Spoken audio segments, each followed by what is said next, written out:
रहीम अस्सलाम वालेकुम नाजरीन, आप यूट्यूब चैनल देख रहे हैं। मैं इमरान खान हूँ। नाजरीन, अमेरिका के साथ साथ इसराइल का भी नुकसान हो रहा है। ये डोनाल्ड ट्रंप मजाक उड़ाते थे इंडिया का कि 8 जहाज उनके गिर गए, 9 गिर गए, 10 गिर गए। तो इकोनॉमिक टाइम्स ने लिखा कि डोनाल्ड ट्रंप भारत को कहते थे कि उनके 8 जहाज गिर गए, तो 3 हफ्ते के बाद अमेरिका के अपने 16 जहाज मुख्तलिफ रिपोर्ट्स के मुताबिक गिर चुके हैं। तो अब अमेरिकी मीडिया भी डोनाल्ड ट्रंप का मजाक उड़ा रहा है। उधर ईरान ने इसराइल का एक और तैयारा गिरा दिया है, F-16, और इसका दावा भी किया गया। अच्छा, एक चीज और है जो ईरानी फौज के तर्जुमान कर्नल इब्राहिम ने कही है। कर्नल इब्राहिम जुल्फिकारी को आप देख रहे हैं, गुज़िश्ता चंद दिनों से बड़ी संजीदा तरीके से आकर बात करते हैं। ना वो आंखें मारते हैं, ना वो गंदे इशारे करते हैं, ना वो गाली देते हैं, ना वो बड़के मारते हैं। वो आते हैं और प्रोफेशनल तरीके से अपनी बात करते हैं और चले जाते हैं। उनके हथियार बोलते हैं, जंग में उनकी कामयाबी बोलती है। अब वो ये कहते हैं कि ईरान अब पहले से ज्यादा जारे हो चुका है। 3 हफ्ते तक दुश्मन की एक एक कमजोरी को देखा गया है।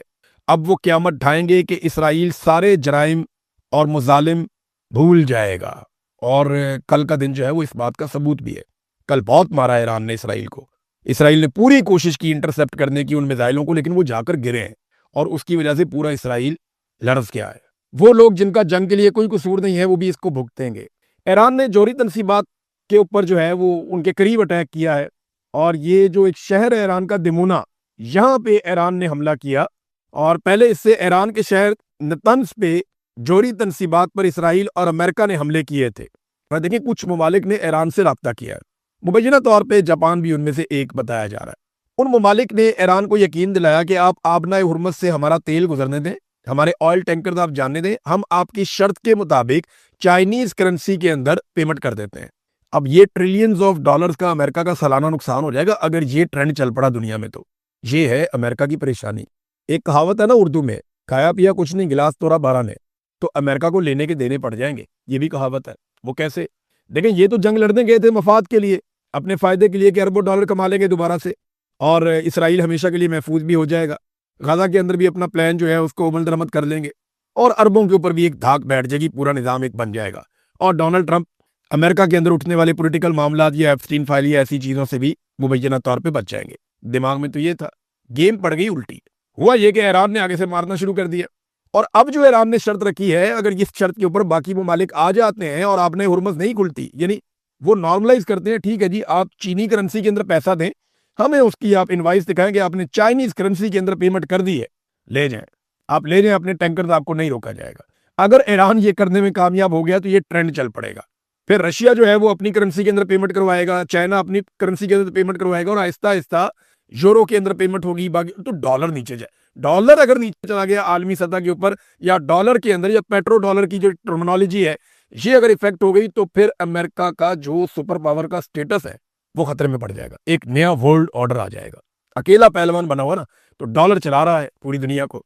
तो यहाँ पे ये खतरा है जिस वजह से डोनाल्ड ट्रंप की फ्रस्ट्रेशन बढ़ती जा रही है। वो कह रहे हैं जी 48 घंटे का अल्टीमेटम दे रहा हूँ, खोलो, नहीं तो तबाही फेर देंगे। ईरान ने कहा तबाही फेरो, हम भी तबाही फेर देंगे। ये है जनाब अब तक की सूरत हाल, और ये तबाही ऐसा लगता है कि फिर जाएगी। अब ये मामला हल होता हुआ दिखाई नहीं दे रहा। वजह यह है कि सऊदी अरब ने 24 घंटों के अंदर अंदर अल्टीमेटम दिया है ईरानी सफारतकारों को कि हमारा मुल्क छोड़कर चले जाओ। अब यहां से आप अंदाजा लगा सकते हैं कि सूरत हाल कितनी कशीदा है। सऊदी अरब ने ईरानी सफीरों को कहा कि नापसंदीदा शख्सियात निकले हमारे मुल्क में से बाहर।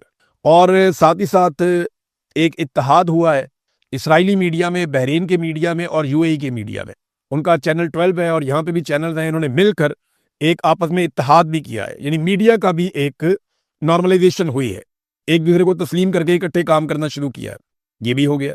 दूसरी तरफ अरब अमारात जो है वो भी ये इंदिया दे रहा है, और सऊदी अरब से भी ये खबरें आ रही हैं कि अब बाकायदा एलानिया तौर पे यहाँ पे अमेरिकन को ऑपरेशन की इजाज़त दी जाएगी कि यहाँ से ऑपरेट कर सके, क्योंकि ईरान हमारे ऊपर अटैक करता है, उनका ये कहना है।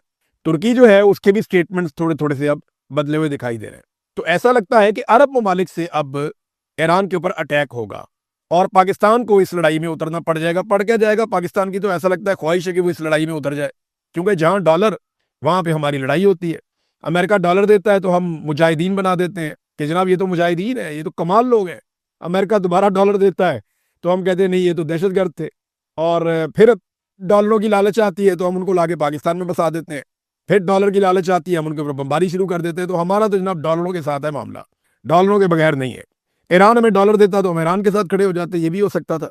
लेकिन अभी एक अजीब ट्रेंड पाकिस्तान में मैंने देखा कि کل کیونکہ عید کا دن تھا تو عید کے دن عید کی نماز پڑھائی علماء اکرام نے، تو پاکستان بھر کی مساجد سے یہ بات رپورٹ ہوئی اور ہر جگہ سے دوستوں نے بتایا کہ پورے پاکستان میں مساجد میں علماء اکرام نے ایران کی فتح کے لیے دعائیں مانگی ہیں، ایرانی قوم کے لیے دعائیں مانگی ہیں اور ایران کے حق میں دعائیں مانگی ہیں پورے پاکستان کی مساجد میں علماء اکرام نے۔ اب سوال یہ پیدا ہوتا ہے کہ ہماری ملٹری اسٹیبلشمنٹ ہمارے ملک کو ایک ایسی لڑائی میں لے جانا چاہتی ہے یا ایک ایسے ملک کے ساتھ لڑائی میں لے جانے کی بات کر رہی ہے جس کے لیے پاکستان کی قوم دعائیں مانگ رہی ہے۔ یعنی اگر پاکستان ایران کے ساتھ لڑا یا ایران کے خلاف لڑا تو یعنی پاکستان نیوٹرل بھی رہ سکتا ہے نا اس لڑائی میں، دونوں برادر اسلامی ملک ہیں، ٹھیک ہے آپ دونوں آپس میں نہ لڑیں، ہم یہ کہہ سکتے ہیں، ہم ثالثی کا کردار ادا کر سکتے ہیں، وہ تو سب سے اچھا ہے۔ لیکن اگر یہ دونوں لڑیں تو اگر اب ایک طرف سے کھڑے ہو گئے تو مصیبت بن جائے گی، کیونکہ جو دوسری طرف ہے اس کو تو اسرائیل اور امریکہ بھی مار رہے ہیں، اس لیے قوم کی ہمدردیاں ان کے ساتھ ہے۔ ایران کے ساتھ قوم کی ہمدردی اس لیے نہیں ہے کہ کوئی شیعہ سنی کا معاملہ ہے، نہیں، ایران کے ساتھ قوم کی ہمدردی اس لیے ہے کہ ایران کو مارنے والے امریکن اور اسرائیلی ہے، اور پاکستان کی اسٹیبلشمنٹ نے ساری زندگی قوم کو یہ بتایا کہ اسرائیلی بھی بہت برے ہیں اور امریکی بھی بہت برے ہیں۔ اب قوم کے دماغ میں وہ بات بیٹھ گئی ہے تو قوم کہہ رہی ہے جی اگر وہ اتنے ہی برے ہیں تو آج ایران ان سے لڑ رہا ہے تو آپ ایران سے کیوں لڑنے جا رہے ہیں؟ تو یہ قوم جس کے لیے دعا کر رہی ہے یہ اس کے ساتھ لڑنے جا رہے ہیں، یہ بڑا مہنگا کام پڑ جائے گا اور بہت عجیب کام ہو جائے گا۔ ناظرین، ایران نے ایک چیز پہ اور خبردار کیا ہے اور اس کے اوپر بی بی سی کی رپورٹ بھی ہے۔ ایران نے کہا کہ اگر امریکہ نے خارق جزیرے کے اوپر حملہ کیا تو ایران بحیرہ احمر اور آبنائے باب المندب ان دونوں کو بھی غیر مستحکم کر سکتا ہے۔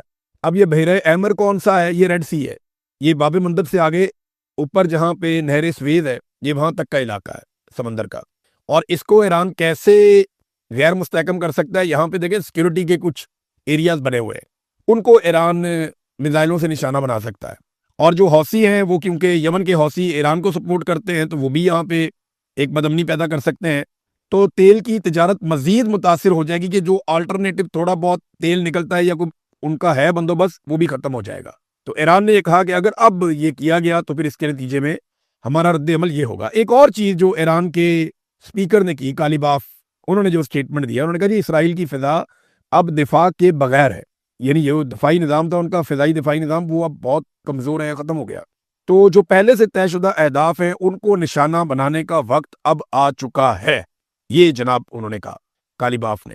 تو ایران کے لیے اب وہ ٹارگٹ ایزی ہیں جو کل تک بہت مشکل تھے۔ ایک اور خبر ہے ناظرین، اور یہ بڑی اہم خبر ہے، یہ دعویٰ کیا گیا کہ 4000 میل دور ایرانی میزائلوں نے جا کر ایک اٹیک کیا ہے، اور یہ جو اٹیک کیا ہے یہ اٹیک ڈیگو گارشیا کے علاقے میں کیا ہے، وہاں پہ ایک جزیرہ ہے جو برطانیہ کا ہے۔ اچھا، اس کے بعد نا فوری طور پہ یہ خبر اسرائیلی میڈیا نے اٹھائی اور کچھ امریکی میڈیا نے خبر اٹھائی اور عرب میڈیا نے بھی یہ خبر اٹھائی کہ جناب ایران کی بہت زیادہ حد بڑھ گئی ہے اور ان کی رینج بہت زیادہ ان کے میزائلوں کی، یہ پورے یورپ کو بھی تباہ کر سکتے ہیں۔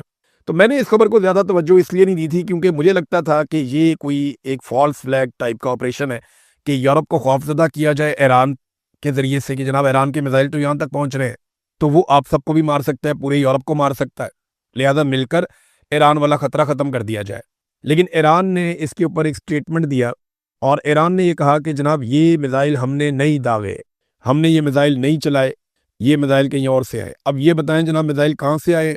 یہ بات تو پھر انویسٹیگیشن میں پتہ چل سکتی ہے، کیونکہ یہ دونوں میزائل اپنے ٹارگٹ پہ نہیں آئے، لیکن صرف یہ بتایا گیا کہ یہاں پہ 2 میزائل آئے، ایران والی سائڈ سے آئے۔ اب یہ کس نے چلائے، کہاں سے چلائیں، اس کے بارے میں کوئی انفارمیشن نہیں ہے، اور 4000 میل دور آ کر اگر یہ میزائل گرے ہیں تو یہ پورے یورپ کو ایک وارننگ دینے والی، وارننگ شاٹ ہوتا ہے نا، یہ اس طرح کا ایک شاٹ ہے کہ پورے یورپ کو ایک وارننگ دی گئی ہے۔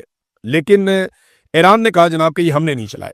پاکستان کے سب سے بڑے اور مقبول لیڈر، پاکستان کے سابق وزیر اعظم اور پاکستان کی عوام کی اکثریت کے مشترکہ لیڈر عمران خان صاحب، انہوں نے اپنے بیٹوں سے بات کی ہے ٹیلی فون پہ، اور بات تو بڑی لمبی چوڑی ہے لیکن ایک جملے میں ساری کہانی ہے۔ عمران خان نے اپنے بیٹے سے کہا، جو ان کی بہن نے رپورٹ بھی کیا، کہ قاسم میرے پاکستانیوں کو میری طرف سے عید مبارک دینا۔ یہ عمران خان صاحب نے جیل سے آپ سارے پاکستانیوں کو عید مبارک کا پیغام بھیجا ہے۔ تو اب میں اس سے زیادہ کیا کہوں، وہ جیل میں بھی آپ کے بارے میں سوچتا ہے، جیل کاٹ بھی آپ کی وجہ سے رہا ہے۔ اس نے کہا تھا کہ میں آپ کا ناک نہیں کٹواؤں گا، اس نے کہا تھا کہ میں آپ کو جھکنے نہیں دوں گا، اس نے کہا تھا جو وعدہ اس نے آپ کے ساتھ کیا اس نے پورا کیا، وہ بھاگا نہیں ڈر کے، اس نے سودے بازی نہیں کی، اس نے عاصم منیر کے سامنے घुटने नहीं टेके, वरना हर जर्नैल के सामने हर सियासतदान ने या तो घुटने टेके हैं या गर्दन कटवाई है। इमरान खान साहब ने फंसा भी लिया और हार भी नहीं मानता। एक आंख भी उसकी इन्होंने ज़ाया कर दी और ये सरकारी ज़राए बताते हैं, और इसके बावजूद वो आदमी पीछे हटने के लिए तैयार नहीं है। ये इमरान खान का पैगाम था, आप तक पहुंच गया। इमरान खान ने और भी बहुत पैगाम दिए हैं आपके लिए, और उसको उम्मीद है कि उसकी कौम एक दिन खड़ी हो जाएगी, और इसी उम्मीद के सहारे वो ये लड़ाई इस कौम के लिए लड़ रहा है। आसिफ अली जरदारी, नवाज शरीफ, आसिम मुनीर अगर इमरान खान साहब के साथ बैठ जाए, बातचीत हो जाए, तो मसले का हल निकल आएगा। लेकिन आसिफ अली जरदारी और नवाज शरीफ तो ना 3 में ना 13 में बेचारे बिला वजह ही बीच में होंगे। लेकिन अगर आसिम मुनीर इमरान खान साहब से मिलने जाके, जो इमरान खान की बहन ने भी कहा था कि अगर इमरान खान के सामने कोई रो दे तो वो फिर माफ़ कर देते हैं, लेकिन आसिम मुनीर साहब वो करना क्या है, सिर्फ इमरान खान साहब से ये कहना है कि जी मुझे आप कुछ ना कहें। फिर उन्हें इस्तिस्ना की भी ज़रूरत नहीं रहेगी, फिर उन्हें किसी और ऐसी चीज़ की ज़रूरत नहीं रहेगी, और वो निकल जाए इस सारे मामले में से। ठीक है, छोड़े सियासतदानों को, मुल्क को चलाने दें, लेकिन जिसके पास ताकत हो ना पाकिस्तान में, वो ताकत छोड़ता नहीं है। जिसके पास इख्तियार और इक़्तिदार आ जाए ना, वो उसको छोड़ता नहीं है। पाकिस्तान में नीचे से लेके ऊपर तक आवे का आवा ही बिगड़ा हुआ है, कोई आदमी भी अपनी सीट छोड़ना नहीं चाहता। तो मुझे लगता है राणा सनाउल्लाह साहब ने बात तो बड़ी लॉजिक की है कि बैठ जाए सारे और बैठ के कोई मसले का हल निकाले। जो मिलिट्री एस्टेब्लिशमेंट है ये अपनी बैरकों में वापस जाए और अपनी आईनी हदूद के अंदर जाए, और आवाम की मुंतखब क़यादत को मुल्क दिया जाए। पाकिस्तान में अगर ये इलेक्शन ठीक नहीं हुए तो अगले इलेक्शन करवा दिए जाए, और अवामी मैंडेट का एहतराम किया जाए। इदारों को उनकी स्पेस वापस दी जाए, पार्लिमान को, अदलिया को, मीडिया को, सबको उनकी स्पेस वापस मिले, तो पाकिस्तान वापस ट्रैक पे भी आ सकता है। बात तो सुनने में बहुत अच्छी है, लेकिन प्रैक्टिकली ये पॉसिबल नहीं लगता, क्योंकि इमरान खान साहब का खौफ इनको ये करने नहीं देगा। अब इस वक्त ये ऐसे स्टेटमेंट क्यों आ रहे हैं, जो मेरी दानिश में है वो मामला 8 फरवरी का है। 8 फरवरी को पाकिस्तान तहरीक इंसाफ ने कहा जी हम करेंगे एक पहिया जाम हड़ताल। देखिए, अगर पीटीआई कामयाब हो जाती है, पाकिस्तान का मीडिया तो यही चलाएगा ना, 10 दुकानें खोल के भी ये चलाएगा, बल्कि 1 दिन 2 दिन पहले फुटेज बना के रख लेंगे कि जनाब जब पूरा पाकिस्तान बंद होगा तो हम ये फुटेज चलाएंगे, जनाब ये इलाका खुला है, ये इलाका खुला है, ये इलाका खुला है। मीडिया को ये 2 नंबरियां करनी आती हैं, एस्टेब्लिशमेंट को भी आती हैं। लेकिन अगर अमली तौर पे पाकिस्तान बंद करने में कामयाब हो गई पाकिस्तान तहरीक इंसाफ 8 फरवरी को, तो फिर एक बात याद रखिएगा, खतरे की घंटी बज जाएगी, क्योंकि स्ट्रीट मूवमेंट जो है उसके लिए अब कोशिशें आगे बढ़ रही हैं। खैबर पख्तूनख्वा में बहुत सारे दौरे रखे गए हैं, सुहेल अफरीदी के मुख्तलिफ इलाकों में वो जाएंगे, मुख्तलिफ अजला में वहाँ रैलियाँ निकाली जाएंगी, एक मोटिवेशन जो है वो अब शुरू की जाएगी, और स्टूडेंट्स को बहुत अहम रोल मिलने वाला है आने वाले दिनों में। तो आप देखेंगे कि स्ट्रीट मूवमेंट आगे की तरफ बढ़ेगी। नंबर 2, 9 तारीख को जुमे वाले दिन अब ये खैबर पख्तूनख्वा से वज़ीर आला उठेंगे और अपने साथियों के साथ सिंध जाएंगे। कराची में बड़ी गहमा गहमी है, इसके ऊपर मूवमेंट शुरू हो गई है, और कराची में बड़े अरसे के बाद पाकिस्तान तहरीक इंसाफ का कोई रहनुमा इस तरीके से मुतहर्रिक होने जा रहा है। तो कराची ने पहले भी बड़े बड़े इज्तिमा किए हैं, कराची ने पहले भी बड़ी ज़बरदस्त पैगाम दिया है हर मौके के ऊपर। तो यहाँ अब देखते हैं कि कराची किस तरह से रिस्पॉन्ड करता है। तो 8 फरवरी की फिक्र है, स्ट्रीट मूवमेंट की फिक्र है, और जब भी इन्हें फिक्र होती है इसी किस्म का कोई स्टेटमेंट दे देते हैं। लेकिन नया साल आया नादरीन, सब एक दूसरे को मुबारकबाद दे रहे हैं। पाकिस्तान में लोग रात भर नाच गा रहे थे सड़कों पे, ऐसे जैसे पाकिस्तान की तरक्की का सफर रुक ही नहीं रहा।